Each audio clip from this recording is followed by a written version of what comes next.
धरा श्रीमच्चक्रधरा कृपा गुणवरा सर्वावतारा नमो वंशी विभूषितकरान् नवनीरदाभा पीताम्बरादरुणबिम्बफलादरोष्ट पूर्णेन्दुसुन्दरमुखादरविन्दनेत्रात् तत्त्वमहं न जान। श्री गोपाल कृष्ण महाराज की जय। सर्वांनी प्रभू नामाचा जय जयकार करायचा। श्री दत्तात्रेय महाराज की जय। महिलांचा जरा आवाज कमी येतोय। श्री चक्रपाणी महाराज की जय। श्री गोविंद प्रभु महाराज की। सर्वज्ञ श्री चक्रधर स्वामी की जय। सज्जनों, अनंत ब्रह्मांडातील जीवांचा उद्धार करणारे पंचकृष्ण, त्या पंचकृष्णातील चौथे अवतार श्री गोविंद प्रभू बाबा आणि कलियुगामध्ये असलेले 3 अवतार, त्यातील मधले अवतार श्री गोविंद प्रभू बाबा यांच्या चरणाने नव्हे तर यांच्या विचाराने पवित्र झालेल्या अशा भूमीमध्ये संपन्न होत असलेला अमरावती जिल्हा ग्रामीण मानव सेवा मंडळाच्या प्रेरणेने तद्वत वरुड तालुका ग्रामीण मानव सेवा मंडळाच्या द्वारा आयोजित हे आतुर्णा गावामध्ये संपन्न होत असलेले ही व्याख्यानमाला श्री पंचकृष्ण समाज प्रबोधन एवं मानवाव पंथीय भव्य मेळावा अशा कार्यक्रमाच्या माध्यमातून पूर्वसंध्येला आयोजित केलेली ही व्याख्यानमाला। अशा या व्याख्यानमालेचे अध्यक्ष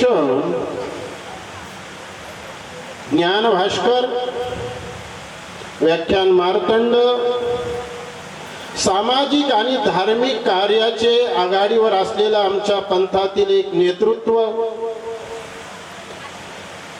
सर्व पंथीयांचं आदरस्थान असलेलं नव्हे तर सर्वांवर प्रेम असलेलं असे प्रेमवात्सल्य मूर्ती कवीश्वर कुळाचार्य आचार्य आदरणीय श्रद्धेय प्रातस्मरणीय माझे सुहृद असे अमरावतीचे मोठे बाबा एवं कारंजकर बाबा, त्याचप्रमाणे जे प्रमुख पाहुणे म्हणून या ठिकाणी उपस्थित झालेले आहेत, अशा या परिसराचं धर्मभूषण आदरणीय श्रद्धेय प्रातस्मरणीय माझे सुहृद आचार्य प्रवर आमनाय प्रमुख एकशदेव बाबाजी आणि ज्यांनी आपल्याला या ठिकाणी स्वागत केलं असे स्वागताध्यक्ष माननीय श्री नरेश चंद्रजी ठाकरे आणि या ज्ञान मंचावर, या व्याख्यान मंचावर उपस्थित असलेले या ठिकाणी असलेले सद्ग्रस्त आणि ज्यांनी आपल्याला निमंत्रित केलं, ज्यांनी आपल्याला ह्या ठिकाणी बोलवलं, असे या आपल्या कार्यक्रमाचे मार्गदर्शक नव्हे तर परिसराचं धर्मभूषण आणि अनिष्टाकडून परिनिष्ठ क्रियेकडे लावणारे असे वैराग्य मूर्ती, ज्यांच्या नावातच विनय असा शब्द आहे, विद्या ददाति विनयम, असे विनयशील असलेले धार्मिक प्रेमळ असे या परिसराचं धर्मभूषण, या आतुर्णा गावातील दत्त सेवा मंडळाचे मार्गदर्शक आदरणीय श्रद्धेय वैरागी बाबा आणि या कार्यक्रमाला, ह्या व्याख्यानमालेला उपस्थित असलेले धर्मबंधू आणि धर्मभगिनी, साधू संत इति घरा तोची दिवाळी दसरा. आज हातुर्णा गावामध्ये एक प्रकारे दिवाळी साजरी होत आहे. ज्या वेळेला साधू संत येतात ही खऱ्या अर्थाने दिवाळी असते. ही विचारांची दिवाळी, विचार देणारी आनंदाची दिवाळी आपण एक प्रकारे साजरी करत आहोत. ही व्याख्यानमाला म्हणजे एक प्रकारे एक स्नान आहे बंधूंनो, नव्हे तर एक प्रकारची आंघोळ आहे. ज्याप्रमाणे आपण दररोज उठल्यानंतर स्नान करतो, स्नान केल्यानंतर आपल्याला फ्रेश वाटतं, पण ते तात्काळ लागतं, फ्रेश आपण होत असतो.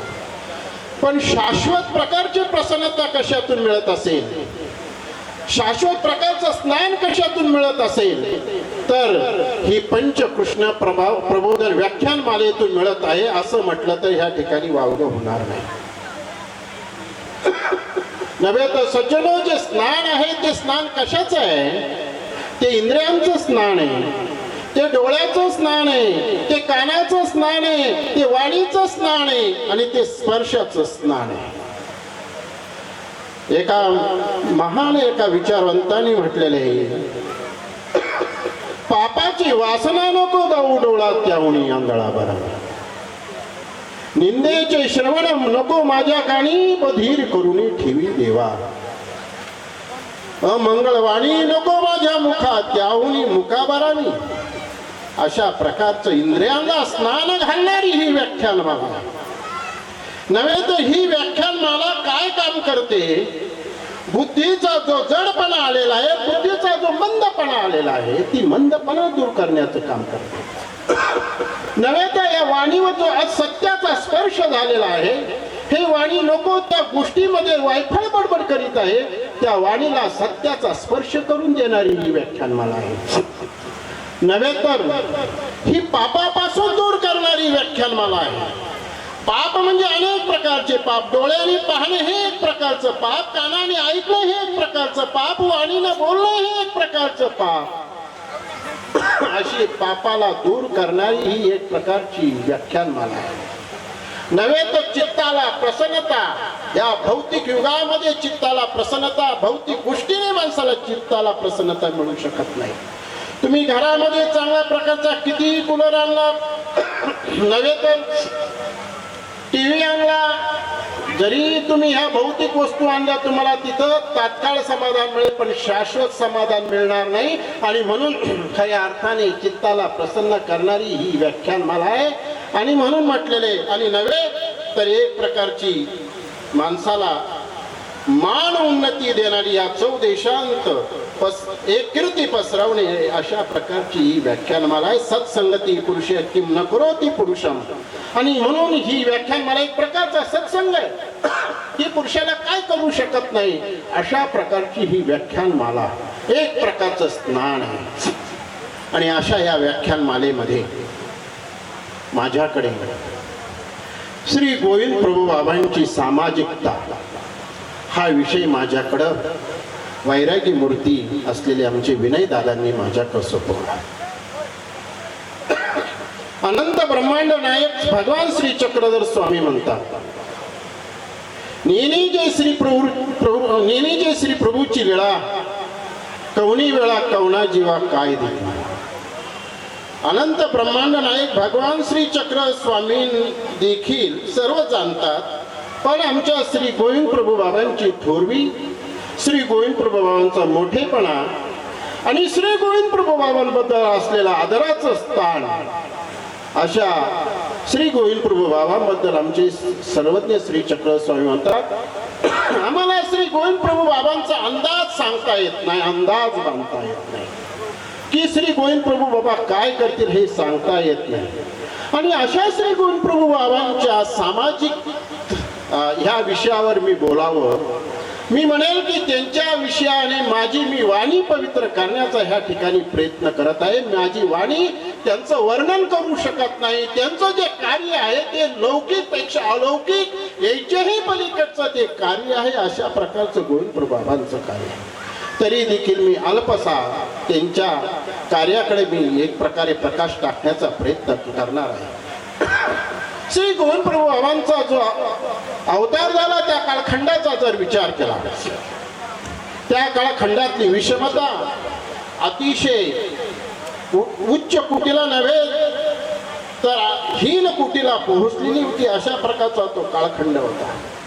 नव्हे तर तथाकथित लोकांनी एक समाजावर चांगल्या प्रकारे आपलं वजन प्रस्थापित करून समाजाला आपल्या कब्जात घेण्याचा त्यांनी काय केलेला होता, प्रयत्न केलेला होता. समाजामध्ये जातीपातीचा विचार पसरून समाजामध्ये जातीपातीच्या भिंती त्यांनी एक प्रकारचे टाकण्याचा प्रयत्न केला होता. समाजाला काय केलं होतं, एकमेकापासून दूर केलेलं होतं. श्री प्रभू बाबांच्या कालखंडाचा जर विचार केला तर त्या कालखंडामध्ये कुणी कोणाला आधार देणारं नव्हतं.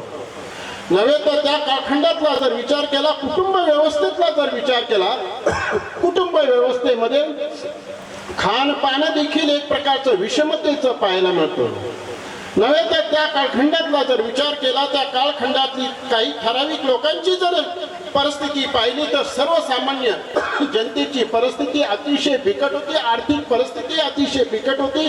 याचंही त्याच्यातून दर्शन होतं. काही लोकांचं जीवन पशुधनावर बी अवलंबून होतं. अशा प्रकारचं ही चित्र त्या ठिकाणी पाहायला मिळतं. नव्हे तर निराधाराला आधार देणारे होते श्री गोविंद प्रभू बाबा. नव्हे तर त्या काळात आजच्या काळासारखी देखील भांडणं होत होती. आज जशी आपली घरात भांडणं होतात ना, विचार करत असताना आपण एवढे शिकलेलो आहोत, आपण एवढे सुशिक्षित झालेलो आहोत, आपण एवढे MA BEd वगैरे बऱ्याच उपाध्या आपण प्राप्त केलेल्या आहोत आणि एवढ्या उपाध्या प्राप्त केल्यावर देखील काही लोक घरात भांडताना सुद्धा दिसतात, नव्हे तर समाजात भांडताना सुद्धा दिसतात. आणि म्हणून त्या कालखंडात देखील आजच्या सारखी भांडणं त्या काळात देखील असावी. आणि याचंही चित्र, याचंही दर्शन त्या कालखंडातले गोविंद प्रभू चरित्रात मला पाहायला मिळतं. नव्हे तर श्री गोविंद प्रभू बाबा आमच्या कालखंडात श्री गोविंद प्रभू बाबा माहेर देखील आम्हाला पाहायला मिळतो. कोणकोण्या वेगवेगळ्या अँगलनी ते माहेर होते. कोणाच्या दुःखाचे माहेर होते, तो कोणाच्या कलेचे माहेर होते, तर वास्तविक कोणाचे माहेर होते. अशाही प्रकारचं दर्शन आपल्याला त्या गोविंद प्रभू चरित्रामध्ये आपल्याला पाहायला मिळतं. आणि म्हणून पशुधनावर जी अवलंबून असलेली परिस्थिती, याचं उदाहरण पाहत असताना ह्या मुद्द्याला मी आता पुढे चालून स्पर्श करत करत मी प्रवास करणार आहे, माझ्या बोलण्याला प्रवास करणार आहे. आणि म्हणून गोविंद प्रभू बाबांच्या चरित्राकडे लक्ष टाकत असताना कोणा एका व्यक्तीची गाय मेलेली होती. त्या व्यक्तीचं संपूर्ण जीवन त्या गोधनावर अवलंबून होतं. नव्हे तर त्या घरामध्ये एक प्रकारचं मोठं कुटुंब असावं आणि त्या गायीच्या दुधावरच त्यांचं जीवन चालत असावं. नव्हे तर घरामध्ये छोट्या छोट्या मुलांना देखील त्या गायीचं दूधच पाजत असावे. नव्हे तर घरातली मंडळी गायीच्या दुधाचं दही बनवायचे, दह्याचं ताक बनवायचे, काही लोणी बनवायचे, ताकावर आपलं जीवन व्यतीत करावं आणि लोणी मात्र विकावं, त्यावर आपला उदरनिर्वाह चालवावा. अशा प्रकारचं तिथल्या एका व्यक्तीची परिस्थिती होती. आणि त्या व्यक्तीची गायीचं एक बछडं, एक वत्स असलेलं एक वासरू काय झालं, मेलं.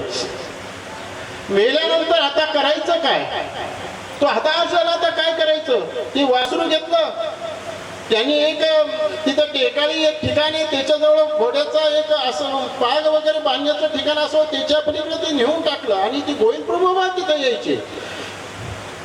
आल्यानंतर त्यांनी गोविंद प्रभू बाबांना पाहिलं आणि गोविंद प्रभू बाबांबरोबर समोर आपली समस्या मांडायला काय केली, सुरुवात केली.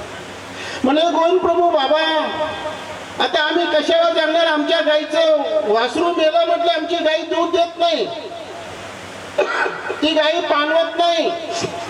त्या काळातले लोक मला वाटतं सदाचारी असावे, नव्हे तर सत्यावर चालणारे असावे.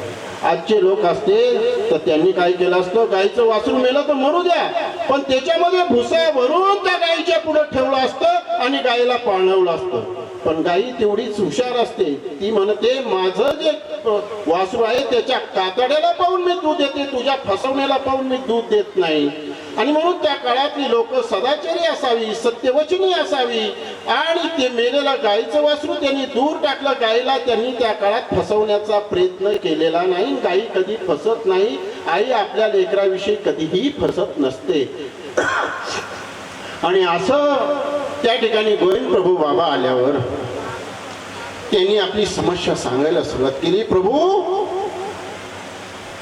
म्हणे, प्रभू आमचं कुटुंब ह्या गाईच्या दुधावर आहे. आमच्या घरातल्या लहान मुलांना दूध बंद झालेलं आहे, ती उपाशी मरत आहे. आम्हाला गाईच्या दुधापासून परिवाराला जे ताक आम्ही खातो आहे ते सुद्धा आमचं प्रतिबंध झालेलं आहे. आता आम्ही काय करू, कुणीकडे जाऊ?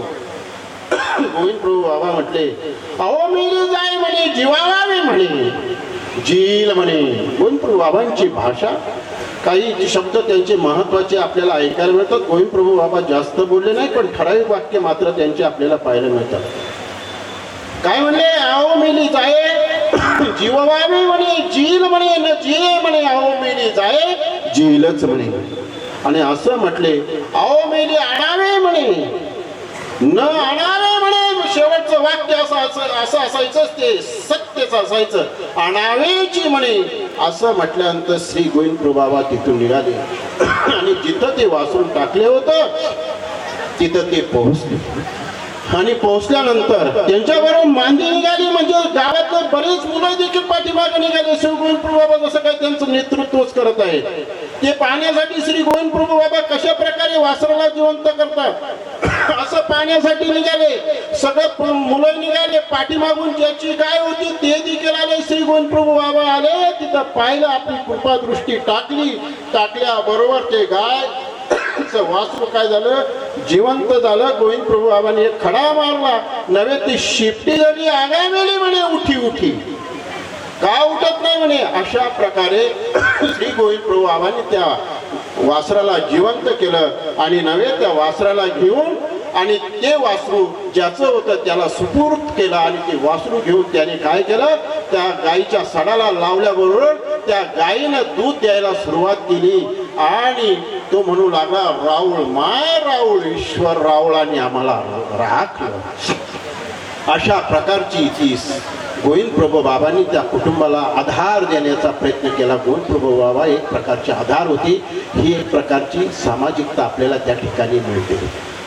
नव्हे तर श्री गोविंद प्रभू बाबांनी अनेक प्रकारचे आधार आपल्याला पाहायला मिळतात. कुटुंब व्यवस्था आजही जशी विभक्त आहे त्याच पद्धतीनं त्या काळात देखील कुटुंब व्यवस्था विभक्त आहे असावी. तर किंवा घरामध्ये काही लहान थोर माणसं असतील, ते कुठं काही कामानिमित्त बाहेर गेलेले असावे. आणि म्हणून त्या कुटुंबामध्ये एक असलेली महिला, आणि ती महिला पाणी आणण्यासाठी तिला जायचं होतं. तिला एक छोटंसं लेकरू होतं, एक बाळ होतं, तानेला बाळ होतं. नव्हे त्या बाळाला कुठं ठेवावं असा तिला एक प्रकारचा काय पडला, संदेह पडला. आणि म्हणून ती विचार करू लागली आणि मनोरथ करू लागली. आणि तितक्यात काय झालं, श्री गोविंद प्रभू बाबा तिथे धावत धावत आले. मनोरथ, अंतःकरणातला जो ध्वनी असतो ना, तो भगवंत ऐकत असतो. अंतःकरणातला ध्वनी असा महत्वाचा असतो. आणि त्या काळातला मला तरी वाटतं हा अंतःकरणातला ध्वनी म्हणजे आजच्या काळातला मोबाईल असावा. आणि ते गोविंद प्रभू बाबांनी ऐकलं. आणि गोविंद प्रभू बाबा धावत धावत तिथं आले. आल्यानंतर श्री गोविंद प्रभू बाबांना काय म्हणते, हे प्रभू, मी पाण्यासाठी जात आहे, मला पाण्याची खेप आणायची आहे. घरामध्ये लहान मोठं कुणी व्यक्ती नाही, तर ह्या बाळाला आपण सांभाळावं. असं म्हटल्यानंतर श्री गोविंद प्रभू बाबांनी त्या बाळाला घेतलं आणि ही पाणी आणायला गेली विहिरीवर, बारवेवर. त्या काळामध्ये सगळ्या गावाची बारव एकच असायची. आणि म्हणून त्या बारवेवर गर्दी असेल. आणि गर्दी त्याच्यामध्ये गावातले जे प्रतिष्ठित महिला असतील, प्रतिष्ठित पुरुष असतील, ते आपला लवकर नंबर लावणार. कारण गावात त्यांचा दबदबा असतो, गावात त्यांचं वर्चस्व असतं. गावातला जर कुणी एखादा पुढारी असेल किंवा एखादा कुणी त्याच्यातला महाजन असेल, त्या महाजनाची जर बाई पाणी भरायला आली असेल, तिला पहिलं पाणी भरून दिलं पाहिजे. तिचे जे कोणी असतील पुन्हा मैत्रिणी, ते पहिलं पाणी भरणार आणि मग दुसऱ्याला नंबर लावणार. अशा प्रकारे त्या बाईला पाणी भरायला निदान 3 तास लागले असावे. आणि म्हणून श्री गोविंद प्रभू बाबांनी बरीच वेळ वाट पाहिली. पाण्याची खेप येत नाही. मग श्री गोविंद बाबांनी काय केलं, तिथं असलेलं एक पाखाला घेतलं आणि त्या पाखाला त्या बालकाला झोपवलं आणि त्याच्यावर पुन्हा तेच पाखाल टाकून श्री गोविंद बाबा निघून गेले. ही जेव्हा पुन्हा आली, खेप घेऊन आली, तर पाहते अंगणामध्ये किंवा घरामध्ये श्री गोविंद बाबा नाही. नव्हे तर जिथं त्या बालकाला झोपावं असं पाळण्यामध्ये झोळीमध्ये देखील ते बालक नाही, तिथे गोविंद बाबा दिसत नाही, खाटावर दिसत नाही, बाजेवर दिसत नाही.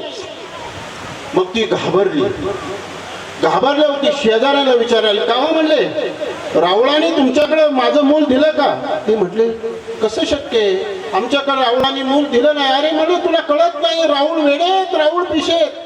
त्यांनी जर एखाद्या बारवेमध्ये नेऊन टाकलं, एखाद्या आडात नेऊन टाकलं, नव्हे तर एखाद्या पेवामध्ये जर टाकलं तर काय करशील? ती आणि घाबरून गेली. माणसं अशीच असतात समाजामध्ये. एखादा व्यक्ती घाबरलेला जर असला ना, त्याला आधी घाबरून देण्याचा काय करतात, प्रयत्न करत असतात, पण आधार देण्याचा प्रयत्न करत नसतात. असं म्हटल्यानंतर ती इकडे तिकडे पाहू लागली, पळू लागली. पुन्हा घरात आली, म्हणजे मोठ्या कोपऱ्यात आहे का?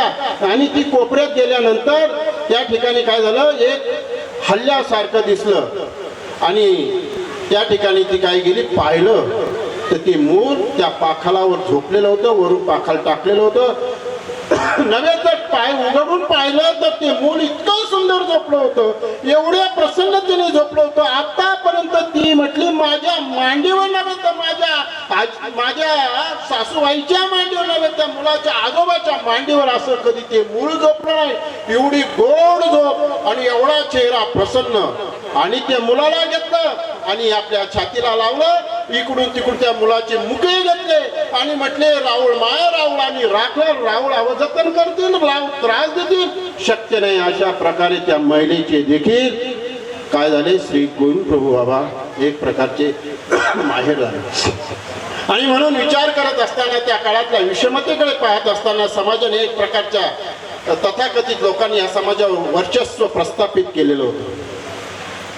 नव्हे तर त्या समाजाला त्यांनी आपल्या वेठीस धरलेलं होतं. नव्हे तर आपल्या विचारावर समाज चालला पाहिजे, अशा प्रकारची त्या काळातल्या लोकांची मनोधारणा होती. आणि त्या मनोधारणेला छेद देण्याचं काम आमच्या राऊळांनी केले. ही सामाजिकता एक प्रकारची विशेष प्रकारची पाहिली. श्री गोविंद प्रभू बाबा ज्या वेळेला जनव्यापार करू लागले, म्हणजे जगात फिरू लागले, समाजात फिरू लागले आणि फिरायला सुरुवात केल्यानंतर ते एक अत्यंजच्या घरी गेले.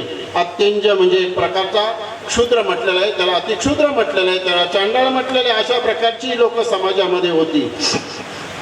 आणि श्री गोविंद प्रभू बाबा त्यांच्या घरात गेल्यानंतर त्यांनी तिथले पदार्थाला स्पर्श केला आणि म्हणे, काय आहे का? म्हणजे काय असणार माझ्याकडे? त्या काळातले ते लोक हातावर पोट भरणारे होते. काही लोकांच्या पोटावर हात असतात, दोन खाल्ल्यानंतर जिरवायचं कसं, अशा प्रकारचा प्रश्न असतो. काही लोकांचे पोटावर हात असतात, काही लोकांच्या हातावर पोट असतात. अशी हातावर पोट असलेली ती मंडळी. आणि मग तसे श्री गोविंद प्रभू बाबा एका मातंगाच्या घरी गेले. घरी गेल्यानंतर तिथले पदार्थ खाल्ले, गोड आहे म्हणे, चविष्ट आहे म्हणे. अशा प्रकारचा त्यांना काय दिलं, एक प्रकारचा प्रतिसाद दिला, तो खुश झाला. तसे श्री गोविंद प्रभू बाबा काय केले, एका ब्राह्मणांच्या, दीक्षित ब्राह्मणांच्या घरी गेले. इथेही गेल्यानंतर तदनंतर त्याही घरात संचार करायचे. तदनंतर ते एका महाजनांच्या गावातले जे प्रतिष्ठित लोक आहेत त्यांच्या घरी जायचे. आणि असं जे चित्र पाहिल्यानंतर गावातल्या महाजन म्हटले, श्री गोविंद प्रभू बाबा सगळ्यांच्या घरी जातात, हे सध्या भ्रष्टाभ्रष्ट करतात, माणसाचे विचार भ्रष्ट असतात आणि म्हणून माणसाचे विचार श्रेष्ठ करावे लागतात. आणि म्हणून ह्या श्री गोविंद प्रभू बाबांना रोखायचं कोणी, त्यांना सांगायचा प्रयत्न केला, बाबा तुम्ही कशाला जाता तिकडं, आपल्या तिकडं जाण्याचं काम नाही, आपण कुठं थांबलं पाहिजे. श्री गोविंद प्रभू बाबा कोणाचं ऐकायला तयार नव्हते आणि त्यांच्याही पुढे जाणं अशक्य होतं. मग याला काय करायचं, ज्यांच्या घरी जातात त्यांनाच बोलवलं गावातल्या महाजनांनी, प्रतिष्ठित लोकांनी. म्हणजे नवे बोलवायला पाठवला तराळेकार, म्हणजे जागले, रात्रीचे जे जागले असतात ना त्यांना जुन्या मराठी भाषेमध्ये तराळेकार म्हणतात. असं तराळेकारांना बोलवलं आणि म्हटलं जा गावामध्ये जी काही घरं आहेत ना त्यांच्या प्रमुखांना इकडे बोलून घेऊन ये. ते मातंग समाजाचे प्रमुख असते त्यांना बोलून घेऊन ये. मग तो गेला. तुम्हाला म्हटले महाजनांनी प्रतिष्ठित लोकांनी बोलवलेलं आहे. आणि जेव्हा ती लोक आल्यानंतर महाजनांची त्यांची बातचीत सुरू झाली. म्हणजे राहुल तुमच्याकडे येतात. म्हणले आजपासून राहुळाला जर येऊन दिलं तर तुम्हाला सांगितलं नाही म्हणसाल. आम्ही तुम्हाला आज तुम्ही ही गावातली घरं तुमची जी पालं पहिली आजच्यासारखी काही सिमेंट कॉन्क्रीटच्या बिल्डिंगी नव्हत्या की मग त्यांना उचलायचं कसं न्यायचं करत त्यावेळेला त्या कोप्या असतील पालं असतील. आताच्या आता ही तुमची पालं बेलोरा रस्त्याची जी वेश आहे तिच्या डाव्या हाताला तुम्ही ती टाकायची आणि रावळाला येऊन द्यायचं नाही. आणि रावळाला जर येऊन दिलं पुन्हा तुमच्या कोपीमध्ये तुमच्या झोपडीमध्ये तर सांगितलं नाही तर तुम्हाला गावाच्या बाहेर दुसऱ्या गावात आम्ही हुसकून देऊ. अशा प्रकारचा सज्जड दम त्या गावातल्या प्रतिष्ठित महाजनांनी त्या समाजातल्या लोकांना दिला. आणि त्या समाजातल्या लोकांनी काय केलं ती आपली पालं उचलली आणि उचलून त्यांनी ज्या ठिकाणी त्यांना सांगितलं होतं त्या ठिकाणी त्यांनी ती मांडली. मांडल्यानंतर श्री गोविंद प्रभू बाबा काय ध्यानी नाही म्हणी नाही. दुसऱ्या दिवशी लगेच तिथं हजर झाले. हजर झाल्यानंतर तिथली लोक गोळा झाली. राहुळा म्हणतो राहुल तुम्ही आमच्याकडे येऊ नका. राहुल म्हणतो का मिली नाही म्हणे. का असं अहो म्हटले तुम्ही जर इथं आले तर गावातले महाजन आम्हाला मारतील नव्हे तर ह्या गावातून आम्हाला हुसकून देतील. असं म्हटल्यानंतर राहुल म्हटले ठीक आहे. मग त्यांनी राहुळाकडे समस्या मांडली. कोणती समस्या? पाणी पिण्याची समस्या. आता जसा पाण्याचा प्रश्न ज्वलंत आहे म्हणून एका ठिकाणी म्हटलेले पृथ्व्यातनी रत्नानी जलम अन्नम सुभाषितम मुळे पाषाण खंडेशु रत्न संज्ञा विधीयते. समाजात 3 प्रकारची रत्न आहेत. एक जल, एक अन्न आणि एक बोलणं. जल म्हणजे पाणी अतिशय महत्वाचं आहे. जेव्हा आपल्याकडे मोकळं पाणी असतं तेवढा आपण विचार करत नाही. जेव्हा आपलं पाणी कमी कमी होत जातं आणि जसा जसा उन्हाळा येतो उन्हाळ्यामध्ये पाण्याच्या समस्या जास्त जाणवत असतात. आणि म्हणून त्या काळात देखील आता जसा पाण्याचा प्रश्न आहे त्या काळात देखील पाण्याचा प्रश्न त्यांना निर्माण झाला. आणि म्हणले राहुल आम्हाला प्यायला पाणी नाही. असं म्हटल्यानंतर राहुलाने काय केलं? राहुल ज्या ठिकाणी पाणी होतं त्या वडाच्या झाडाखाली थांबलेले होते तिथंच गेले आणि तिथं दब दब असं पायाने काय केलं मारलं. असं एक प्रकारचा ठेका मारला. आगामिली म्हणे इथं पाणी असे. आणि तुम्हाला माहिती आहे की उन्हाळ्यामध्ये पाण्याची आवश्यकता असते. जे लोक बोर घेतात त्यांना पाणी खून सांगण्यासाठी तुमच्या इकडे काय म्हणतात ते मला माहीत नाही पण आमच्या पुणे जिल्ह्यात त्याला पानाडे म्हणतात. पाणी देणारे ते पानाडे. आणि म्हणून पहिले जे पानाडे कोणी असतील तर श्री आमचे गोविंद प्रभू बाबा 3 प्रकारचे पानाडे होऊन गेले. आमचे श्री गोविंद प्रभू बाबा एक प्रकारचे पानाडे होते. नव्हे तर आमचे श्री दत्तात्रय प्रभू ते देखील एक प्रकारचे पानाडे होते. आणि आमचे श्री कृष्ण महाराज जेव्हा भीष्माला पाणी पाजायचं भीष्म म्हणले मला पाणी पाहिजे. दुर्योधनाने चौरी घेतली पळत सुटला काय पाणी आणायला. पण त्या ठिकाणी असले श्री कृष्ण महाराजांनी अर्जुना सांगितलं इथं बाण मार. आणि जिथं बाण मारल्या बरोबर तिथून पाणी आलं. त्या गंगेचं पाणी भीष्माच्या तोंडात पडलं. आणि म्हणून श्रीकृष्ण महाराज देखील आमचे एक प्रकारचे पानाडे होते गोविंद प्रभू बाबा सारखे. आणि गोविंद प्रभू बाबांनी सांगितलं आगा मिली म्हणे इथं खांडावे म्हणे. असं म्हटल्याबरोबर तिथं त्यांनी खांडायला सुरुवात केली. विहीर खणली बारव खणली. असं पाणी लागलं पारदर्शक पाणी लागलं की सगळ्या लोकांनी तिथे येऊन आपला चेहरा पाहावा तर चेहरा दिसायचा. इतकं पारदर्शक पाणी नव्हे तर इतकं गोड पाणी. गावातल्या बारवेला जेवढं गोड पाणी नाही इतकं गोड पाणी. ते महाजन म्हणायला लागले आपण आता तिथे जाऊन पाणी भरावं का. इतकं गोड पाणी. सगळे गावामध्ये चर्चा म्हणले त्या श्री प्रभू बाबांनी ज्यांना पाणी दिलं ते पाणी अतिशय गोड आहे. अशा प्रकारचं पाणी नव्हे. ते लोक देखील म्हटले आता आम्ही पाणी भरायला तिथे येतो. आणि म्हणून म्हटलेले एका ठिकाणी असं म्हटलेले की विचार करत असताना असो की असं गोड पाणी लागलं. ते गोड पाणी अशा उन्हाळ्यामध्ये देखील ते पाणी कधीच आटलं नाही.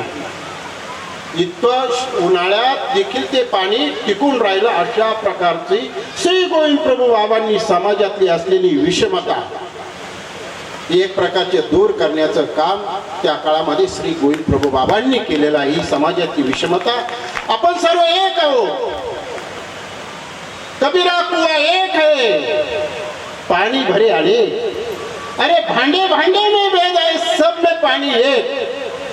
कबीरा कुआ एक आहे, म्हणजे एक प्रकारची विहीर एकच आहे. प्रत्येकाच्या भांड्या भांड्यामध्ये भेद असेल. जसं जसं खिसा गरम असेल तसं तसं भांडे असतील.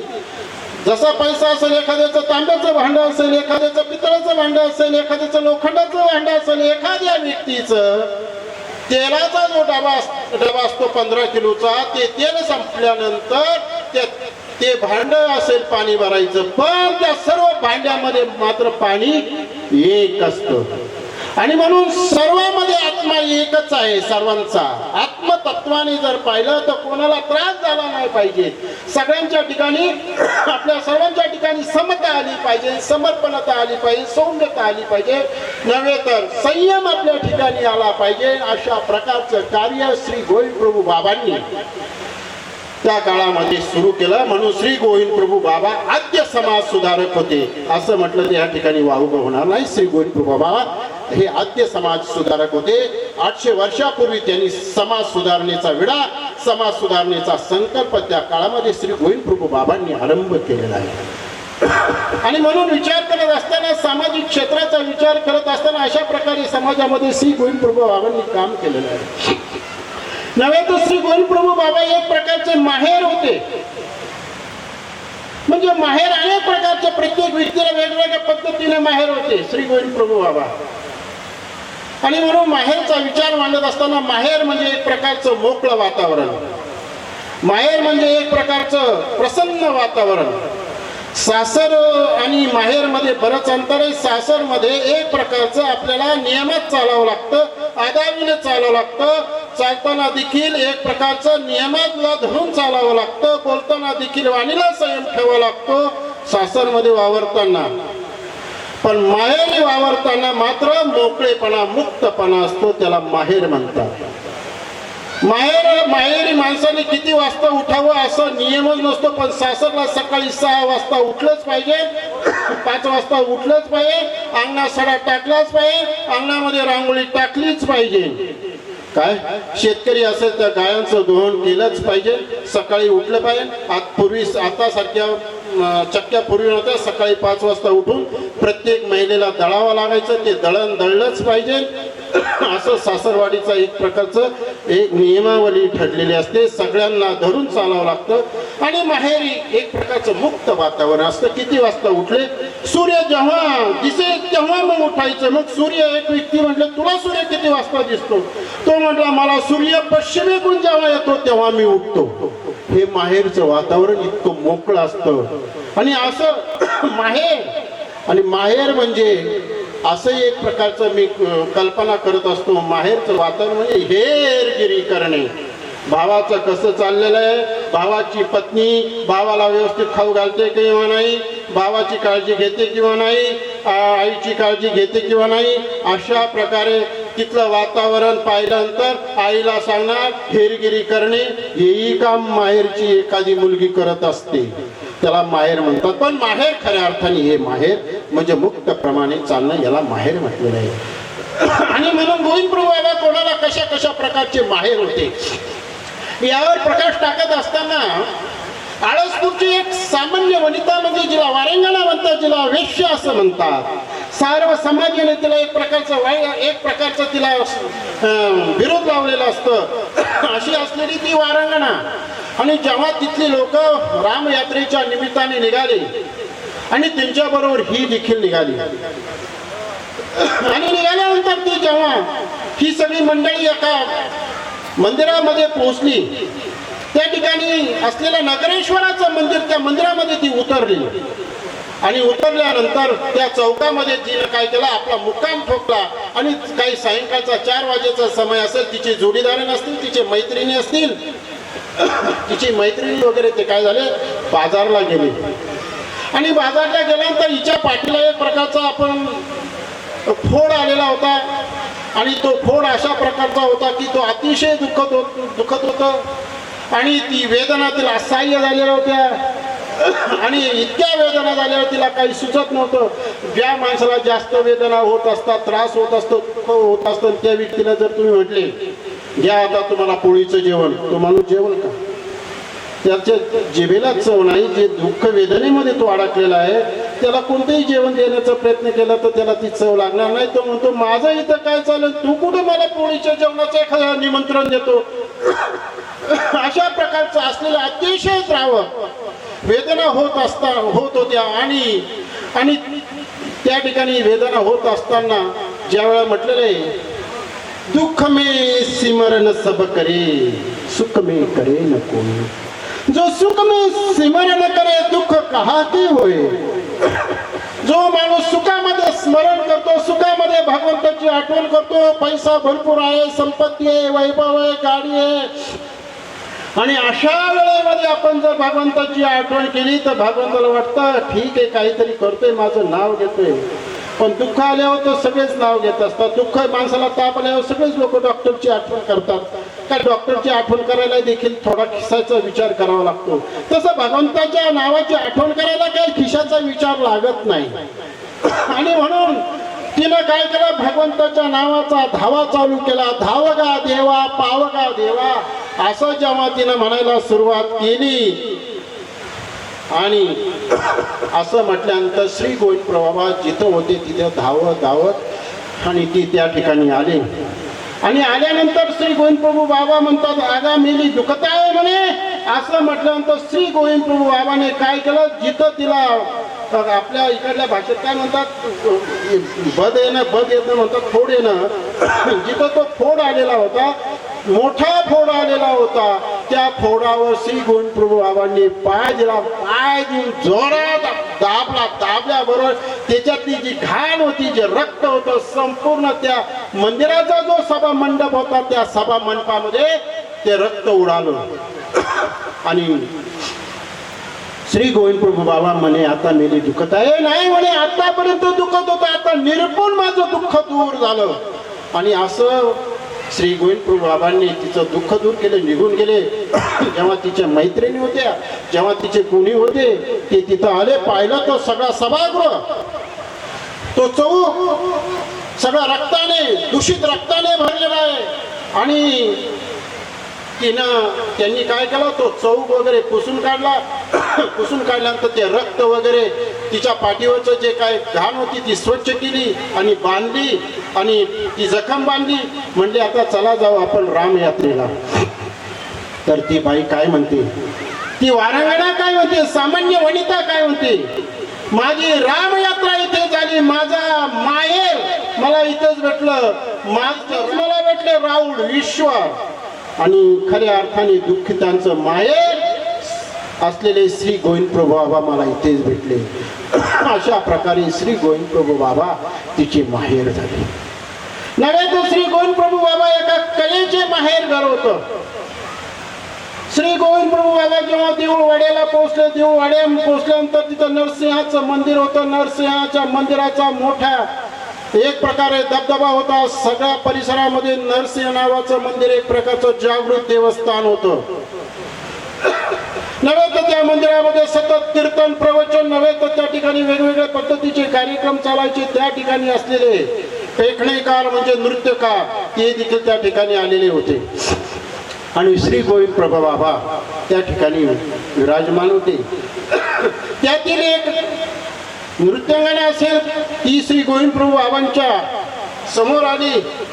समोर आल्यानंतर श्री गोविंद प्रभू बाबांनी काय केलं, तिला पाहिलं आणि पाहिल्यानंतर श्री गोविंद प्रभू बाबा काय म्हणतात, मेली जाये धिम्मा धिम्मा म्हणे, मेली जाये धिम्मा धिम्मा म्हणे, शिमूड शिमूड म्हणे, मेली जाये उळी कांदा फेडी फेडी म्हणे. ही श्री गोविंद प्रभू बाबांचं बोलणं मोठं अवलौकिक होतं. याच्यामध्ये काय कळलं, माझा एक तर्क मी वाचत असताना बाबाजी की श्री गोविंद प्रभू बाबा म्हणले मेली जाये धीमा धीमा म्हणे. म्हणजे श्री गोविंद बाबांनी तिच्याकडे पाहिल्यानंतर तिची प्रकृती एक प्रकारची स्थूल असावी, एक जाडजूड असावी आणि अशा प्रकारची असलेली ती महिला, तिला स्वामी म्हणतात मेली जाये धीमा धीमा म्हणे, मेली जाये शिंबूड शिंबूड म्हणे. म्हणजे तिच्या नाकामध्ये असलेला जो मोती असेल किंवा काही असेल तो कांद्यासारखा दिसत असावा, जसा हिरवा कांदा एक कांदा असतो ना, सफेद कांदा, त्याच्यासारखा दिसत असावा. म्हणून तिला श्री गोविंद प्रभू बाबा काय म्हणतात, तिला पाहून त्या मोत्याला पाहून म्हणे शिंबूड शिंबूड म्हणे. आणि शिंबूड माहितीये, शिंबूड काळा असतो का? कधी शिंबूड पाहिलं का तुम्ही? शिंबूड माहितीये तुम्हाला? शिंबूड कुठून येतो? कानातून येतो असं मला वाटतं. नव्हे तर शिंबूड हे नाकातून येत असतो. आणि अशा प्रकारचा असलेला शिंबूड एक प्रकारचा शुभ्र रंगाचा असतो, म्हणून तो नाकातला मोती तो सुद्धा शुभ्र रंगाचा होता. आणि म्हणून श्री प्रभू बाबा काय म्हणतात, मेली जाये एक प्रकारची सांडी सांडी म्हणे, उळी कांदा फिडी फिडी म्हणे, अहो मेली जाये म्हणले काढून टाक. असं म्हटल्यानंतर हो म्हणले मेली जाये जाये फिडी फिडी म्हणे. असं म्हटल्यानंतर ते सर्व मंडळी मग ती नृत्यांग सगळे पेखणेकार सगळे नृत्य करणारी मंडळी स्वामींच्या दर्शनाला आले. त्याच्यामध्ये असलेली त्याच्यातले एक नाचणी नृत्य करणारी ती स्वामी श्री गोविंद प्रभू बाबांपुढे नृत्य करू लागली. आणि नृत्य करता करता काय झाले की ठेका चुकली, ताल चुकली. ताल चुकल्यावर श्री प्रभू बाबा काय म्हणतात, मेली जाये जाये म्हणे चुकली म्हणे. हो म्हणजे धुरांचा बापू देखत असे. धुर म्हणजे जे श्रेष्ठ मंडळी आहेत, त्या श्रेष्ठ मंडळीचा असलेला जो बाप म्हणजे प्रमुख तो पाहतोय म्हणले. म्हणजे आतापर्यंत मी भरपूर श्रेष्ठ मंडळींच्या पुढे नृत्य कला सादर केली, पण असा धुरांचा बाप म्हणजे जाणणारा कुणी भेटला नाही. अशा प्रकारे ती म्हटली. आणि मग तिनं काय केलं, पुन्हा मग श्री गोविंद प्रभू बाबांना विनंती केली, मी पुन्हा मला एक संधी द्या. आणि संधी द्या म्हटल्यानंतर पुन्हा तिनं ती नृत्य कला सादर करायला प्रयत्न केला त्या महिलेने. आणि प्रयत्न केल्यानंतर पुन्हा ती नृत्य कला सादर केल्यावर श्री गोविंद प्रभू बाबा काय म्हणतात, हो मेली होय होय म्हणे. असं म्हटल्यानंतर ती म्हणते, गोविंद प्रभू बाबा माझ्या कलेचे माहेर घर. आणि कलेचं प्रमाण कवडीने आतापर्यंत मी एवढी कला सादर केली, पण कोणाला काही कळलं नाही. सगळे अंगठे बहादूरच मला भेटले. मी जसा ठेका मारला तशी लोक म्हणायचे वा वा छान छान, पण कधी माझ्या ठेक्याचा कुणी दोष काढला नाही. पण राहुळाने माझ्या ठेक्याचा माझ्या तालाचा दोष काढला. आणि म्हणून खऱ्या अर्थाने राहुळ प्रमाण नेणारे होते. राहुळ खऱ्या अर्थाने कलेचे माहेरघर होते.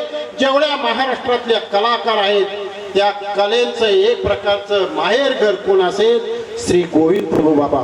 साहित्य संगीत कला विन साक्षात पशु पुच्छ विषाणी.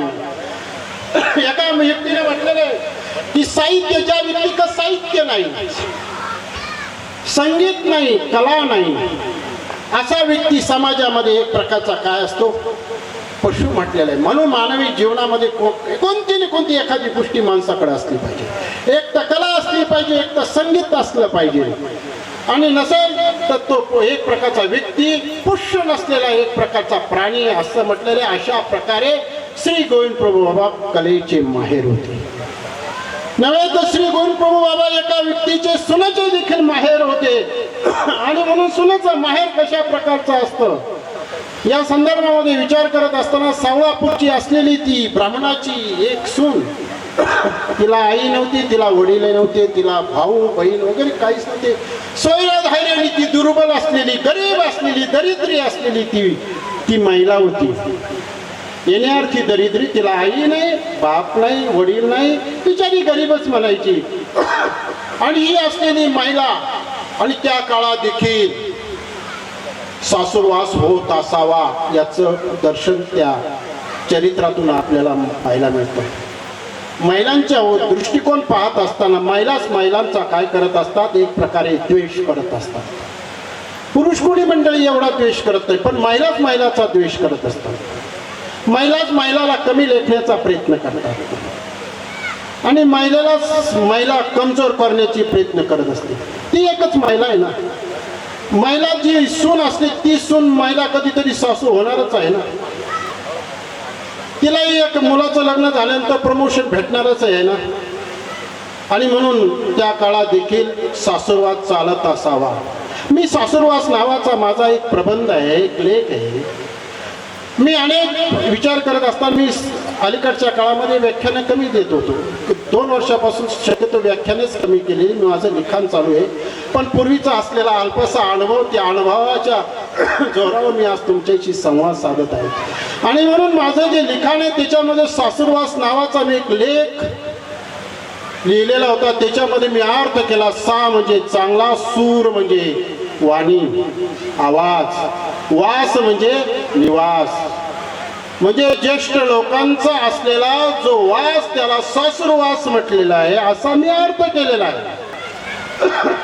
पण तो अर्थ अजून लोकांना समजलेला नाही. ह्या लोकांनी भौतिक गोष्टीवर सासुरवास करण्याचा प्रयत्न करतात. एखाद्या व्यक्तीने, एखाद्या महिलेने चांगली सुनबाईने कपडे जरी धुतली तरी ही कपडे धुतल्यानंतर काहीतरी त्याच्यामध्ये खोड काढणारच. काय कपडे धुतली, एवढा साबण वापरला तरी नीट कपडे धुतली नाही, तरी तिला सासुरवास त्याच्यावर सासुरवास. नवीन आहे, तिने एखादी चपाती केली, काय चपाती केली, कुठेतरी एखाद्या वेळेस जळाली असेल, तिला नीट चपाती बनवता येत नाही. नव्हे तर कपडे धुतली तर साबण जास्त लागला, भाजी बनवली तर तेल जास्त लागलं, ते एखाद्या भाजी चविष्ट नाही बनली तर काय भाजी बनवली, नावाप्रत इकडून तिकडून तिकडून इकडून टॉर्चर करायचं काम काही महिला मंडळी करत असतात. सर्व म्हणत नाही, समजदार असतात, बऱ्याच महिला समजदार असतात. आणि त्या काळातली असलेली ती ब्राह्मणाची सून, तिची सासू तिला काय करायची, टॉर्चर करायची, एक प्रकारे मानसिक पीडन करायची. नव्हे तर तिला कधी कधी मारायची. नव्हे तर आईचं ऐकून मुलगाही देखील तिचा पती तिला मारायचा. आणि एक दिवस तिला मारली, तिच्या पतीने मारलं. बंधूनं, पतीनं स्त्रीला, पुरुषाने स्त्रीला मारणं म्हणजे एक प्रकारचं आयुष्य कमी होतं. लक्षात घ्या बंधूनं. ती आपल्या पतीला सर्वस्व मानत असते. पतिर्हि देवता नार्य पतिर्बंधू पतिर्गुरु प्राणेरपि प्रियम तस्मात् भर्तृ विशेषतः. पती आपला गुरु आहे, पती आपला बंधू आहे. ती सर्व आपल्या घरदाराचा एक प्रकारे त्याग करून येत असते. मी सांगत असतो, स्त्री एक प्रकारची संन्यासिनी असते. आपल्या भावाचा त्याग केला, आपल्या आईचा त्याग केला, आपल्या वडिलाचा त्याग केला, आपल्या काकाचा, आपल्या मामाचा, सगळ्यांचा त्याग करून ती सासरी आलेली असते. अशा प्रकारची ती स्त्री असते, एक प्रकारची संन्यासिनी असते. आणि म्हणून अशा प्रकारची असलेली ती स्त्री, आणि म्हणून त्या स्त्रीला काय केलं, तिच्या मालकाने देखील मारलं. मारल्यानंतर पुरुषाचं आयुष्य कमी होतं. याचं उदाहरण आम्हाला स्मृतीस्थळामध्ये पाहायला मिळतं कुमार रेमायसा नावाच्या निमित्ताने. कुमार रेमायसा तिचा मालक काही कारणावरून भाजी नीट बनलेली नसेल, कपडे नीट धुतलेले नसेल, बुटाची पॉलिश नीट केलेली नसेल, किंवा घरामध्ये कोणाशी संवाद विवाद झालेला असेल, त्या विवादाला धरून त्याने काय केलं, आपल्या पत्नीला मारलं. कुमार रेमायसा, कुविषाला जिला मारलेला आहे अशी असलेली ती कुमार रेमायसा, तिला मारल्यानंतर तिचा जो पती आहे, त्या पतीचं जे आराध्य दैवत होतं, नरसिंह नावाचं दैवत, त्याच्या स्वप्नात आला. आणि स्वप्नात येऊन काय म्हणतो त्याला, कागा मारली, कागा ताडली. म्हणजे तिला काय ताडण केलं, तिला का मारली. लक्षात ठेव, म्हणजे तू 1 वर्ष जगशील, 1 संवत्सर वर्ष जगशील, आणि 1 वर्षानंतर तुझा काय होईल, मृत्यू होईल. सकाळी तो उठला आणि आपल्या आईकडे गेला. आईला सांगितलं, आई मला असं स्वप्न पडलं. नरसिंह, आपल्या गावातला नरसिंह नावाची जो दैवत आहे ते माझ्या स्वप्नात आलं, आणि माझ्या स्वप्नात येऊन मला सांगितलं तू 1 वर्षभर जगशील. तू तुझ्या पत्नीला का मारलं, ती कुमार रेमायसा तिला का मारलं, ती एवढी सात्विक आहे, एवढी पवित्र आहे, संवेदनशील आहे मनाची व्यक्तिमत्व, तू तिला मारलंस काय, 1 वर्ष जगशील. असं म्हटल्यानंतर तो 1 वर्ष जगला आणि 1 वर्षानंतर तो मेला. आणि म्हणून मी सांगत असतो प्रत्येक पुरुष वर्गाला की स्त्रिया पतिर्हि देवता नार्य यत्र नार्या पूजन्ते तत्र रमन्ते देवता. जिथं स्त्रीचं पूजन केलं जातं, स्त्रीचा आदर केला जातं, स्त्रीला लक्ष्मी म्हटलेलं आहे, स्त्रीचा आदर केला जातं, स्त्रीला मान सन्मान दिला जातो, आवडीपूर्वक दिला जातो, अंतःकरणातून दिला जातो, ते घर काय असतं, एक प्रकारचं पवित्र असतं. आणि अशी असलेली अशी स्त्री, त्या स्त्रीला पतीनं मारलं आणि पतीनं मारलं आणि काय म्हटलं, माहेर असतो तो तुला माहेरी नेऊन पोहोचवलं असतं. तिनं ऐकून घेतलं आणि गोसाव्या ते ऐके म्हणजे वृद्धपूर्व श्री गोविंद प्रभू बाबा आहे असं तिनं ऐकलं. आणि दुसऱ्या दिवशी देखील काय केलं, तिच्या मालकाने तिला मारलं, सासूने देखील तिला मारलं. आणि मारलं तर मारलं, स्त्री सहन करू शकते, स्त्रीकडे तेवढी क्षमता आहे, स्त्रीकडे तेवढी ताकद आहे, मानसिक तेवढी ताकद आहे. आणि मारल्यानंतर काय केलं, म्हणले निदैवाची निदैवी म्हणले, शिवी दिली. शिवी कोणत्या स्त्रीला शिवी दिलेली सहन होत नाही, मार सहन करू शकते. अरे म्हणे दरिद्र्यातले दरिद्री, तुझ्यासारखी दरिद्री कुणी नाही असं म्हटल्यानंतर तिनं काय केलं, खोपली निघाली. म्हणले कुठे निघाली, आणि तशीच ती निघाली. आणि निघाल्यानंतर तो गावाच्या बाहेर, तोही तिच्या सरीशा निघाला तिच्या संगतीनं. आणि गावाच्या बाहेर आले. म्हणजे कुठे निघाली, म्हणजे मी माझ्या माहेरी निघाली. म्हणजे कुठे आहे तुझं माहेर, म्हणजे ते का रिधुरा नव्हे म्हणे. असं म्हटल्यानंतर ती रिधुराच्या दिशेने निघाली आणि तो देखील त्याच्या मागे निघाला. इकडे श्री गोविंद प्रभू बाबा राहुल मंचकावर बसलेले होते. माई भट्ट, भट्टभास, आबाईसा आदी मुख्य भक्तिजन, सगळा परिसर परिवार त्या ठिकाणी बसलेला होता. आणि गोविंद प्रभू बाबा काय म्हणतात, मेले जाईल एकी जावाई येतात ती म्हणे, येईल म्हणे, येईलच म्हणे. असं म्हटल्यानंतर आबाईसा, भट्टभास, माई भट्ट हे म्हटले, भट्टभास माई भट्ट दोघात चर्चा सुरू झाली. म्हणजे श्री गोविंद प्रभू आम्हाला लेख आहे तर आपण आतापर्यंत ऐकलं नाही. म्हणले ठीक आहे, आपण आबाईसाला विचारू. मग ते आबाईसाकडे गेले. जुनी बाई आबाईसाला विचारलं. आबाई म्हणले गोविंद प्रभू आम्हाला लेख आहे. म्हणले मी काय ऐकलं नाही, गोविंद प्रभू बाबांचा तर विवाह झालेला नाही. म्हणजे मग गोविंद प्रभू बाबा काय म्हणतात, मेली जाई लेकी जावा येईल म्हणे. काय नवे लेकी जावाई उठावी म्हणे, लेकी जावाई चिरचोळी घ्यावी म्हणे, लेकी जावाई जावायाशी म्हणे पाग पासवणी घ्यावी म्हणे. असं का म्हणतात, असे दैवाची, असे सदैवाची सदैव म्हणले. एखादी भाग्यवान कोणी असेल आणि श्री गोविंद प्रभू बाबा मंचकावर विराजमान असताना हे लेकी जावाई आले. आणि आल्यानंतर गोविंद प्रभू बाबांनी क्षमालिंगन दिलं जावायला. आणि लेक आली, श्री गोविंद प्रभू बाबांच्या गळ्यामध्ये पडली आणि रडू लागली, फुंदू फुंदू रडू लागली. म्हणले एखाद्या वडिलाच्या गळ्यामध्ये जशी मुलगी फुंदू फुंदू रडते, त्याप्रमाणे श्री गोविंद प्रभू बाबांच्या डोळ्या खांद्यावर मुंडकं ठेवून, मान ठेवून ती रडू लागली. म्हणू लागली, राहुल मला किती त्रास आहे, मला किती सासूरवास आहे, माझी सासू मला मारते, ज्याच्या गळ्यात मला बांधून दिली, ज्याने माझं संपूर्ण जीवनाचा भार व्हायचं ठरवलं, जबाबदारी व्हायची ठरवली, कोणत्या प्रकारची मी तकलीफ देणार नाही असं ज्याने मला एक प्रकारचं वचन दिलं, तो देखील मला मारतो. तो देखील, अरे मला माझ्या सासूने मारू दे, माझ्या सासरा वगैरे कधी मारत नाही, पण सासूने मारू दे, पण मला हरकत नाही, पण माझ्या पतीने मला मारावं. आणि देवा मला अतिशय त्रास होतो असं म्हटल्यानंतर ठीक आहे, गोविंद प्रभावाने ऐकलं. आबाईसाला सांगितलं म्हणे यांना स्नान, जेवण झालं, त्यांचंही जेवण झालं. बरेच 2-3 दिवस गेले. 2-3 दिवस गेल्यानंतर तिचा पती तिला म्हणतो, अरे म्हणले आपलं घर सुनं पडलेलं आहे, रिकामं पडलेलं आहे, आपल्याला घरी गेलं पाहिजे, तू राहुलाला विनंती कर, आज्ञा माग की आम्हाला जायचं. असं म्हटल्यानंतर मग माई भट्ट म्हणले ठीक आहे. मग आबाईसाने माई भट्टाने काय केलं, तिला चांगल्या प्रकारची एक साडी वगैरे आणि लुगडं, अलीकडच्या भाषेत तिला साडी वगैरे घेऊन आणली. नव्हे तर जावायला चांगल्या प्रकारचा पोशाख आणला, तिलाही चांगल्या प्रकारची साडी, अशी साडी आणली की तिच्या सासऱ्याने कधी घेतली नसेल. अशी साडी आणली माई भट्टाने श्री गोविंद प्रभू बाबांच्या आज्ञेवरून.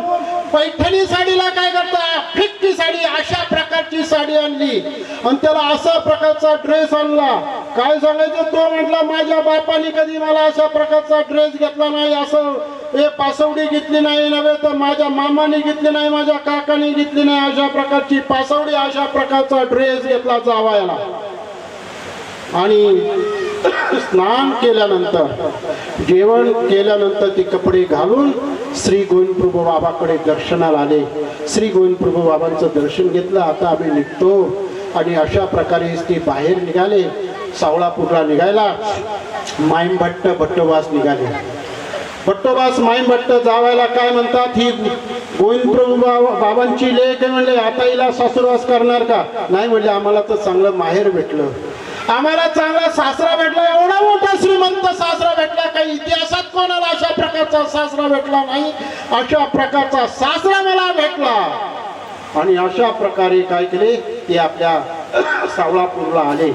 कधी कधी ती सणासुदीला चांगल्या प्रकारचे पदार्थ बनवायची आणि पदार्थ बनवून श्री गोविंदप्रभू बाबांना घेऊन यायची. गोविंदप्रभू बाबा अतिशय आवडीने खायचे. नव्हे तर तिनं एकदा काय केलं, भिडरं बनवलं आणि ते पदार्थ बनवल्यानंतर तूप वगैरे घेऊन आले. आणि श्री गोविंदप्रभू बाबांनी काय केलं, अतिशय आवडीने आबाईसाने गोविंदप्रभू बाबांना वाढलं. श्री गोविंदप्रभू बाबांनी अतिशय आवडीने काय केलं, ते खायला सुरुवात केली. श्री गोविंदप्रभू एवढे आवडीने खाऊ लागले. आता आबाईसाला वाटलं श्री ते पिठाळ पदार्थ असल्यामुळे आता रावळांचं पोट दुखेल का काय. आणि मग रावळांना म्हणजे आता थांबा थांबा, नाही म्हणले, मेली आय आण म्हणे, गोड आहे म्हणे. अशा प्रकारे काय केलं, श्री गोविंदप्रभू बाबांनी तिचे धिडरे सुद्धा खाल्ले, अतिशय आवडीने खाल्ले. आणि जेव्हा जेव्हा ती येत होती ना, एक तुम्हाला लक्षात घ्या याच्यातला संदर्भ, जेव्हा माहेरी यायची ना, माहेरी आल्यानंतर मग ती महिन्याला यायची, 15 दिवसाला यायची, 6 महिन्याला यायची मंडळी. तरी माईमभट्ट भट्टोबास तिला साडी चोळी घ्यायचे. आज माणसं वर्षाला जरी आपली बहीण आली तरी कोणी साडी घेत नाही, कोणी चोळी घेत नाही. एवढं आपल्या पत्नीचं ऐकून त्यांची काय करतात, एक प्रसन्नता देण्याचं काम कमी करतात. नव्हे तर आपण याच्यातून आपली संवेदना, आपली भावना इतकी उच्च कोटीची असली पाहिजे. आपल्या येणाऱ्या बहिणीला आपण काय केलं पाहिजे, दर 15 दिवसाला येऊ, महिन्याला तिथं काही येऊ शकत नाही आजच्या व्यापामध्ये. जेव्हा जेव्हा ती महिला येईल त्यावेळेस त्यांनी काय केलं पाहिजे, तिला साडी घेतली पाहिजे, चोळी घेतली पाहिजे. तिनं काय तुमचं नेले, तुमची सगळी प्रॉपर्टी तुमची तिथं ठेवलेली आहे. फक्त वर्षातून तेवढं दिवाळीच्या सणाला देखील काही लोक घेत नाही. इतके संकोचित, इतके कंजूस, सगळं पैसा बिसा असताना सुद्धा असं करतात. आणि घरातली जी महिला असेल तिला देखील अभिमान घेतला पाहिजे. जशी मी कोणाची तरी बहीण आहे तशी तुमची बहीण येते, तिला तुम्ही साडी घेतलीच पाहिजे आणि तो बंदोबस्त तुम्ही लावून ठेवलाच पाहिजे. अशा प्रकारचं दर्शन या चरित्रातून आम्हाला मिळतं. ही श्री गोविंदप्रभू बाबांची सामाजिकता, खऱ्या अर्थाने श्री गोविंदप्रभू बाबा एक प्रकारचं सामाजिकता याच्यातून पाहायला मिळते. श्री गोविंदप्रभू बाबांनी काहींची खोडी मोडायचा देखील प्रयत्न केला. काहीला बऱ्याच खोडी असतात, कोणाला कशाची खोड, कोणाला कशाची खोड, काय काहीला अशा खोडी असतात. काही खोडं झाली तरी त्यांच्या खोडी मोडत नाहीत. आम्ही नाही घरातले म्हणतो की आमच्या घरामध्ये खोड आहे, पण खोड असं असलं पाहिजे, ते खोड मुजीर नसलं पाहिजे, आतून त्याला पोखरलेलं खोड नसलं पाहिजे, खोड चंदनाच्या लाकडासारखं असलं पाहिजे, असं एक प्रकारचं सुगंध देणारं खोड असलं पाहिजे. काही लोकांना खोडी असतात, त्या खोडी सुद्धा दूर करण्याचं काम श्री गोविंदप्रभू बाबांनी केलेलं आहे. आणि म्हणून जास्त न करता शेवटचा प्रसंग सांगून काय करणार आहे, कार्यक्रमाची सांगता करणार आहे. आणि म्हणून दामोदर नावाचा एक चांगला प्रकारचा राऊत राजा असला पाहिजे, नव्हे तर एक चांगल्या प्रकारचं नेतृत्व असला पाहिजे समाजातलं. आणि तो राऊत देऊळवाड्याचा. श्री गोविंदप्रभू बाबांना काही कारणामुळे देऊळवाड्याला घेऊन आल्यानंतर त्या ठिकाणी असलेला जो राऊत तो श्री गोविंदप्रभू बाबांच्या दर्शनाला यायचा. दर्शनाला आल्यानंतर त्या दिवशी श्री गोविंदप्रभू बाबांना बरेच भक्तिजन आलेले असावे, बऱ्याच भक्तिजनांनी श्री गोविंदप्रभू बाबांची पूजा अर्चा केलेली असावी. त्यामध्ये कितीतरी फळे आलेली असावी, कितीतरी फुलं आलेली असावी, नारळ आलेले असावे. आणि त्या दिवशी तो देखील एक प्रकारे श्री गोविंदप्रभू बाबांच्या दर्शनाला आल्यानंतर श्री गोविंदप्रभू बाबांचं दर्शन घेतलं आणि श्री गोविंदप्रभू बाबांना पाहतच बसला. पाहत बसल्यानंतर श्री गोविंद प्रभू बाबा काय म्हणतात त्याला, आगामेली जाया म्हणे. ते ऐकून देखील ना ऐकल्यासारखं केलं. दुसऱ्या वेळेस म्हणे आगामेली जाय म्हणे, उठी उठी ना म्हणे, मेली जाय म्हणे, तरी त्यांनी ऐकलं नाही. त्या ठिकाणी असलेले माईमठ पट्टवास ते देखील त्याकडे लक्ष नव्हतं. श्री गोविंद प्रभू काय बाबा काय म्हणतात. तिसऱ्या वेळेस म्हणले आगामेली जाय ना म्हणे, उठी उठी ना म्हणे. जेव्हा तो उठला नाही, श्री गोविंद प्रभू बाबांनी काय केलं, तिथं जवळ असलेला नारळ घेतला, सरळ त्या दामूर्ताच्या कपाळावर हाणला. जसा कपाळावर हाणला तसं कपाळ फुटलं. त्या ठिकाणी असलेले महादाईसा भट्टोबा माईभट्ट सगळे घाबरले. एक तर गावातला प्रतिष्ठित माणूस, आम्ही रावळाला अशा अशा गोष्टीमुळे तर देऊळवाड्याला आणलं आणि देऊळवाड्याला देखील म्हणले श्री प्रभू रावळाने खुशाल त्याच्या डोक्यात नारळ आणला, आता करायचं काय. घाबरले ते, घाबरले. आणि मग घाबरल्यानंतर काय झालं, श्री गोविंद प्रभू बाबांना स्नान वगैरे घातलं वगैरे, जेवण बिवण दिलं. आणि जेवण दिल्यानंतर थोडासा वेळ संधी मिळाली आणि ते जो दामूर्त राऊत होता त्याच्या घराकडे गेले आणि घरापुढे जाऊन पोहोचले. त्याचा असलेला दारवंठेकार म्हणजे दरवाजेवर असलेला जो पेय असेल त्या पेयेला सांगितलं, राऊतांना सांगा की भट्टोबास आणि माईभट्ट आले नाही. असं म्हटल्यानंतर ते आतमध्ये गेले आणि आतमध्ये गेल्यानंतर त्यांनी दामूर्ताला सांगितलं की भट्टोबास माईभट्ट आले नाही. ते तुम्ही आज्ञा मागतात म्हणजे काय हरकत नाही, त्यांना बोलवा. आणि जसं बोलावलं पण ते आतमध्ये आले. तो जो राऊत होता दामूर्त तो खाटेवर झोपलेला होता, कारण त्याला असा नारळ मारल्याचा कपाळ फुटलेलं होतं आणि तो असाच झोपलेला होता. आणि ते आतमध्ये आले. आतमध्ये आल्यानंतर असाच कसं थोडंसं उठून त्यांनी काय केलं, भट्टोबासांना माईभट्टाला हात जोडले. हात जोडल्यानंतर भट्टोबास माईभट्ट काय म्हणतात, दुखवली ती. दुखले का, दुखवण्याचे अनेक प्रकार आहेत बंधूंना. काही माणसं वाणीने दुखवतात, काही माणसं समजा मानसिकतेने दुखवतात. आता हे ईश्वर अवतार असल्यामुळे एक मानसिक भीती दडपण भट्टोबास माईभट्टावर हे दुखवले का काय. ते म्हटले नाही जी. म्हणले काय, आताच राऊळ आले होते. म्हटले हो, आता ते झोपले होते. म्हणजे राऊळ, हो म्हणले आत्ताच राऊळ आले. राऊळाने काय केलं, माझ्या कपाळावर हात ठेवला. हात ठेवल्यानंतर राऊळ म्हणतात, राऊळ काय दामूर्ताला म्हणतात, दुखवली ती. नाही जी, नाही जी. श्री गोविंद प्रभू बाबांच्या स्पर्शाने त्याचा काय झालं, दुःख निवारण झालं. हे म्हणले राऊळ आत्ताच आले, कपाळावर हात ठेवला. नव्हे तर राऊळाने काय केले, आपले असलेला जो काय तांबूळ, तो तांबूळ त्या ठिकाणी बांधला. श्री गोविंद प्रभू बाबा सगळ्यांची काळजी करणार होते. म्हणजे माझ्या लक्षात नाही आलं, राऊळांचं बोलणं माझ्या लक्षात नाही आलं. राऊळ मला उठी उठी म्हटले, मी ऐकलं नाही, माझ्या लक्षात आलं नाही. पण आता मी सांगतो, कुणी असा जर व्यक्ती असेल तर त्यांना सांगावं की राऊळाच्या पुढे गेल्यानंतर राऊळाने एकदा उठा उठा म्हटल्यानंतर उठलंच पाहिजे नव्हे. आणि मला ते लक्षात नाही आलेली, माझी खोड कोणाच्या पुढे गेलं का बसूनच राहायची, उठायची नाही. दुसरे लोक येणार आहेत ना राऊळांच्या दर्शनाला, मग आपण किती वेळ थांबावं. हा, काही प्रसंग असला पाहिजे. बरं, तो पर्वणीचा दिवस, रावळांना गर्दी असेल रावळांच्या पुढं, आणि हा दामूर्त किती वेळ बसला, गावातला जरी प्रतिष्ठित असला म्हणून त्यांनी किती वेळ बसावं, यालाही काहीतरी नियम आहे ना. म्हणून रावळांनी काय केले, तो काय म्हणतो, रावळांनी माझी खोड मोडली. अशा प्रकारे राऊळ माय, राऊळ बापू आणि रावळाने काय केलं, एक प्रकारे दामूर्ताचा घरी जाऊन दामूर्ताचं दुःख दूर करण्याचा प्रयत्न केला.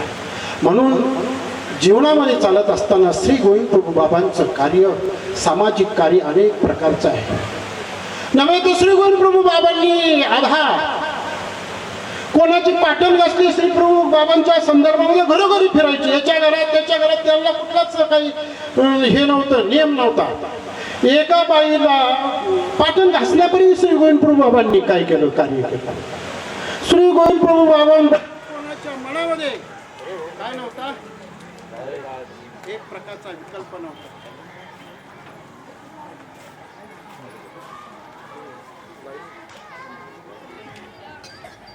बाबांना